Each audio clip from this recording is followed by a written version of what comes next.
Jamie Kennedy. Subscribe to my man, Destination Station right now if you want the best content.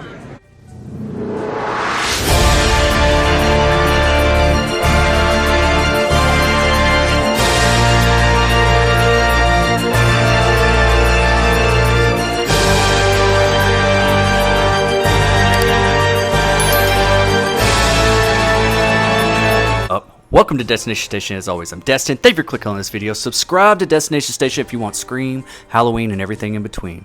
And follow me on all my socials. All the links are down in the description below. And happy Halloween spooky season. Today is October 4th, and I had the pleasure of watching the new Salem's Lot remake over on HBO Max. That just premiered yesterday, and this is something that kind of like snuck up on me. I think originally it was supposed to have like a theatrical run, but it got put out on HBO Max. That doesn't mean that the movie will not do horribly, because HBO always puts out some really good stuff. Same thing with Warner Brothers, and I'm just going to go into this review letting you know that I know I've seen the original.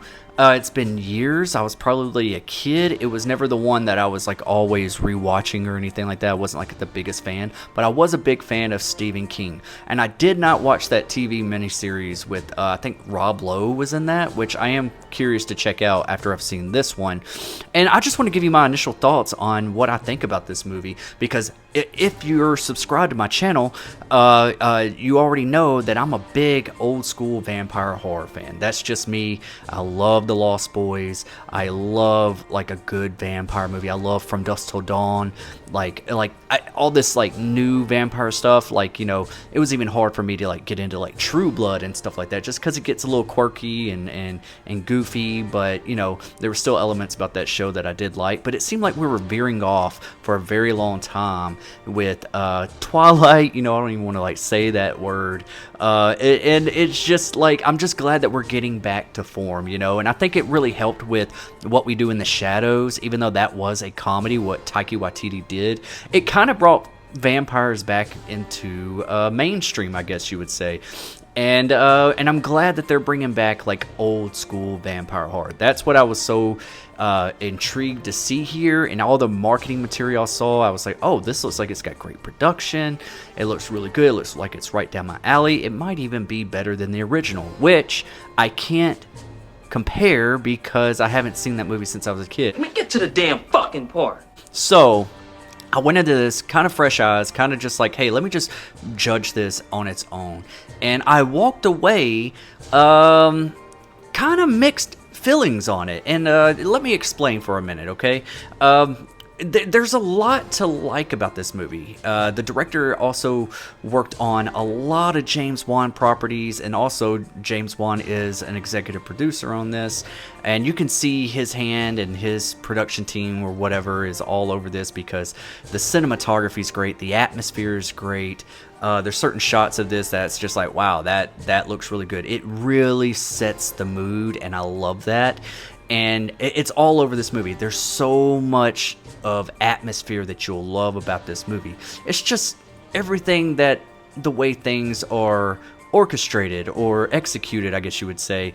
It just kind of leaves you kind of empty by the end of it. Even though that there are moments of greatness, it just feels like there was something going on behind the scenes that just didn't flow well. I don't know if it was the directing or the editing or a little bit of both, but there was something to where it's just like 1 minute we're in one location and then the next we're in a completely different location, and it didn't seem like scenes really flowed correctly. And they try to do a lot of different things here. You see a little bit, they're trying to do a little bit of Stranger Things here. They're trying to do a little bit of, you know, just like a fun factor of it, you know, like, but it's like it wants to be fun, but it never really gets there, because there's moments that it's like it takes itself really, really seriously. And then there's moments that it's like, okay, we're having like a little bit of fun.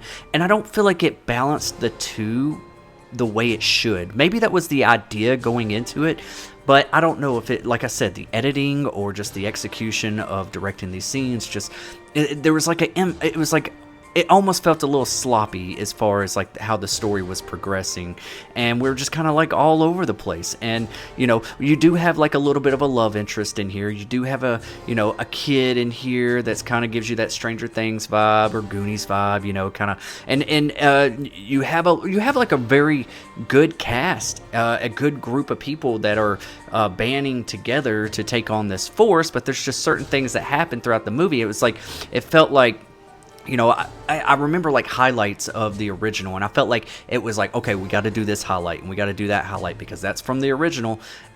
But the way that they go about it, it just doesn't, it's not as effective as what I believe the original was. Like, it doesn't bring anything better to the table. Like, it all looks good on surface, but it's just the way I say that, like the way it's like the way it's executed. It just, I don't know if anybody else feels that same way. If you know what I'm talking about, if you feel the same way, let me know in the comment section below, because I wanted to love this movie. I wanted to like this is the movie that's like right down my alley that I should have been walking away being like, damn, that was a pleasant surprise, and I needed that in my life right now because we don't get a lot of it. And I just kind of left it kind of meh, you know. And there's a certain points of this movie that's like really cool, and then, you know, like the head vampire or whatever is it's like, you know, it's kind of creepy, but I wouldn't even say it's as creepy as the original. It's just, there was something about there might be just like a little bit too much like special effectsy, everything kind of glamoury on this one a little bit, to where it doesn't seem, I guess the original, the vampires looked more demonic in a way, you know, and that's going with more practical and not using a whole lot of CGI. But I mean, like, I really think that this movie, it tried to tackle a lot of different things, and the way it did, it just didn't come together all the way at the end. I mean, they did get to an ending, and it's fine, but it didn't flow right. It felt choppy, it felt sloppy, and I just walked out with it like, meh, like, yeah, it was decent, but I think this movie should have been a mini-series, or, you know, a series that, you know, like that, seasons of this, because there's a lot that they could have chewed on with this. This could have been our Stranger Things of vampire movies or something. That's something that they should consider, and I think that's a failed opportunity, or that might be something that they could possibly tackle in the future. I like I said, the cast is great. There's a couple of annoying, cheesy moments in the movie, dialogue in the movie where it's like, that's not believable. You know, it was a pleasant surprise to see William Sadler in here. Like, that guy's in so many Stephen King movies, and he's been, you know, he's just great. And there's moments in here that it's like, wow, this should have been an awesome, they meant for this to be like an awesome moment, but it just falls flat.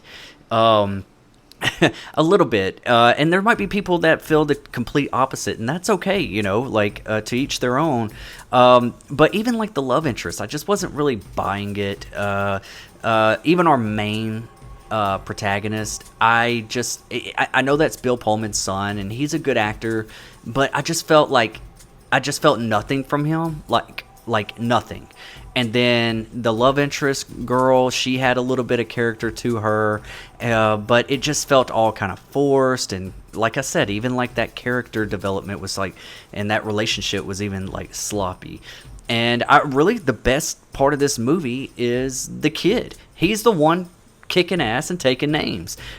So yeah, I felt like I just want to hang out with this kid and just watch him go around and do stuff. It just seemed like they were banding together to do something just for all to split apart again, and it just, I don't know. It just, I see why they put it on HBO Max, and that's fine, you know, and it's fine. It's serviceable. If you're looking for a good old school vampire movie to scratch that itch, this will probably do it, but it isn't nothing that I would, you know, just like rush out to see. Just watch it sometime throughout the spooky season. Yeah, we're just getting started, so yeah. Let me know what your thoughts are with Salem's Lot, the remake, here in the comment section, and subscribe to Destination Station if you want more reviews like this, because I put out videos every single day, and we're just getting started. and this is our season, so let's enjoy it. And you know, I just wanted this to be as cool as I wanted it to be. Maybe I went in with too high expectations, so I apologize if my excitement for the movie is just not where y'all might want it to be. This is kind of like me coming off of, I wish it was as cool as Abigail earlier this year. Like, that was us bringing back old school vampire horror, and I really enjoyed that movie. And that movie is like a movie I could like watch again. It's such an easy watch. It flows together really good.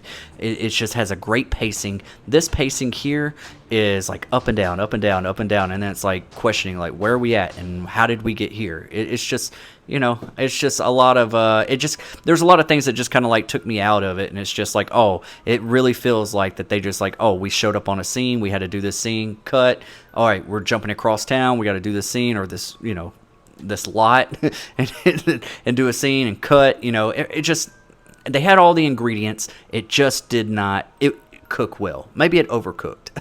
I don't know. Let me know in your comment section below what you thought about this. Subscribe to Destiny Station. I love your faces, and I'll see you guys when I see you guys. I'll be right back.